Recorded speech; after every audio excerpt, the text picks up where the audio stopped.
नसिब भनेको त अशोक दर्जी भाइ जस्तो हुनुपर्छ। यहाँबाट यहाँ पुगिसक्यो। हिजो अस्ति नै मैले अशोक दर्जी भाइको एउटा इन्टरभ्यू हेर्दै थियो।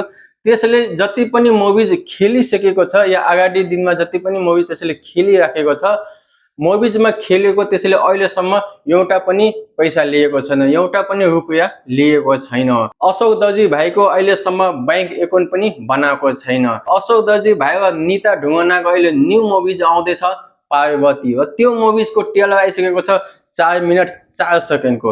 यही ट्रेलरको बारेमा मैले आज सानोतिनो कुरा गर्नेवाला छु। प्लिज सोल्टी नै भिडियो लास्टसम्म हेरिदिनु होला अनि मेरो च्यानललाई सब्स्क्राइब गर्नु भएको छैन भने च्यानललाई सब्स्क्राइब अनि भिडियोलाई लाइक शेयर कमेन्ट गरिदिनु होला। 4 मिनट 4 सेकेन्डको यो लामो ट्रेलर भए पनि कहाँबाट स्टार्ट हुन्छ कहाँबाट खत्म भइहाल्छ हामीले थाहै हुँदैन। एकदम यो ट्रेलरमा इमोसनल देखाएको छ। ट्रेलरमा देखाएको अनुसार कहानीको कुरा गर्ने हो भने दिदी र भाइको कहानी यो मुभिजमा हामीले हेर्न सक्नुहुन्छ। निता ढुङ्गानाको एक्टिङ भनेको दामी छ हैन, नेक्स्ट लेभल छ। एक्टिङ भनेको एकदम खतरनाक बवाल नै गएको छ। एक्टिङमा भनेको जान डालिदिएको छ हैन। एक्टिङ भनेको यस्तो हुन्छ भनेको सबैले त्यसले देखाइदिएको छ, प्रुफ गरिदिएको छ। त्यस्तै अर्कोपट्टि भनेको अशोक दर्जी भाइले पनि एकदम राम्रो तरिकाले काम गरेको छ। निता ढुङ्गाना यानी कि पार्वती, भाइ भनेको अशोक दर्जी। अब दिदी भनेको राम्रोसँग बोल्न सक्दैन, हातले अलिकति अपाङ छ, तर दिमाग भनेको एकदम ठिक छ हैन। दिमाग भनेको केही दिमागमा खराबी छैन।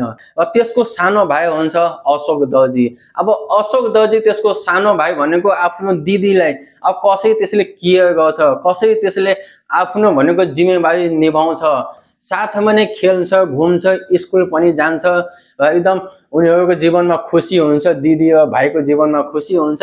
र त्यसपछि भनेको गाउँ समाजको मान्छेको इन्ट्री हुन्छ, गाउँ समाजकै मान्छे हुन्छ।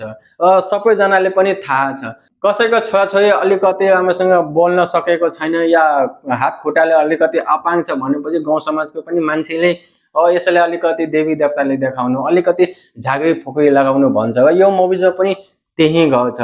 र त्यही गाउँ समाजको मान्छेले तिम्रो छोरी यस्तो हो, तिम्रो छोरी यस्तो हो, तिम्रो छोराछोरी यस्तो भन्छ। त्यसपछि त्यसको छोरी पार्वती त्यो आफ्नो घरबाट गाउँबाट निस्किहाल्छ। त्यो कहाँ गएको छ, कहाँ जाँदैछ त्यो कसैलाई थाहा हुँदैन। न आमा बुवाले थाहा हुन्छ, न त्यसको भाइ अशोक दर्जी भाइले थाहा हुन्छ। अब उता भनेको त्यसको दिदी कुन अब परिस्थितिले गुजिराखेको हुन्छ, त्यसले कुन समस्या भनेको भोगिराखेको हुन्छ, अब राम्रोसँग बोल्न पनि आउँदैन। र यता अशोक दर्जी भाइले त्यो आफ्नो दिदीलाई लास्टै माया गरिराखेको हुन्छ। र यहाँ अशोक दर्जी भाइले अब के गर्छ, कसो गर्छ, र कतिको अप्ठ्यारो भइराखेको हुन्छ यो दिदी र भाइलाई। यसको लागि हामीले यो मुभिज नै हेर्नुपर्छ। यो ट्रेलरमा त एकदम इमोसनल हामीले देखाएको छ।